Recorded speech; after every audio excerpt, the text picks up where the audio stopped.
সেই ক্ষেত্রেও আজকে দক্ষিণ সিটি কর্পোরেশন এই হাম রুবেলা উদ্বোধনের মাধ্যমে এই টিকাদার উদ্বোধনের মাধ্যমে তারাও কিন্তু আজকে এই কর্মকাণ্ড শুরু করেছে এবং এটি কিন্তু কোনো আনুষ্ঠানিকতা না, এটি হচ্ছে আজকের থেকে শুরু। যতক্ষণ না পর্যন্ত আমরা একটি নিশ্চিত পরিবেশে নিশ্চিত না হতে পারবো যে আমাদের এই ঢাকা দক্ষিণ সিটি কর্পোরেশন এবং ঢাকার 9কে, বিশেষ করে আমি ঢাকা 9 প্রতিনিধি হিসেবে বলছি, ততক্ষণ পর্যন্ত আমরা কিন্তু এই কর্মকাণ্ড দক্ষিণ সিটি কর্পোরেশন চালাবেন।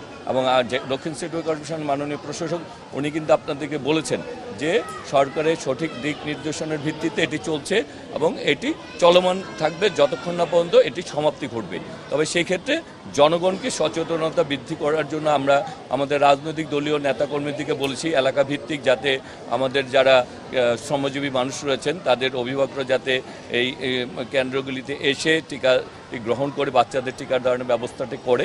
এবং আমরা আমাদের দলীয় নেতাকর্মীরাও প্রচার প্রচারণা চালাবে। সাথে সাথে আমি মিডিয়া কর্মীদেরকেও আমি আহ্বান জানাবো যে আপনারা যেহেতু আমরা সবাই এই দেশকে ভালোবাসি, এই দেশকে আমরা এই এবং আমাদের বাচ্চাদের ভবিষ্যৎ শিশুদেরকে ভালোবাসি, সেই ক্ষেত্রে আমরা যাতে সবাই মিলে এটি প্রচার প্রচারণা এবং করে জনসচেতনতা বৃদ্ধির মাধ্যমে আমরা যাতে হাম রুবেলা থেকে আমাদের শিশুদেরকে মুক্ত করতে পারি, সেই আহ্বানে আমি আপনাদেরকে জানাচ্ছি।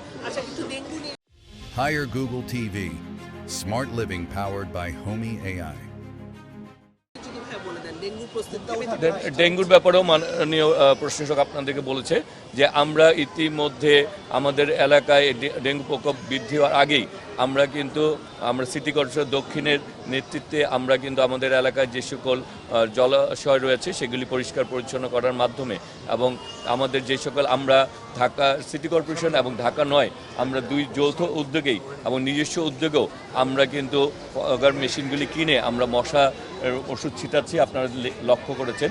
সুতরাং আমরা সেই ব্যাপারেও আমাদের সরকার সচেতন রয়েছে, সিটি কর্পোরেশন সচেতন রয়েছে, আমরা এলাকার প্রতিনিধি আমরা সচেতন রয়েছি যাতে এটি প্রকোপ বৃদ্ধি না পায় সে ব্যাপারে কাজ করে চলছি।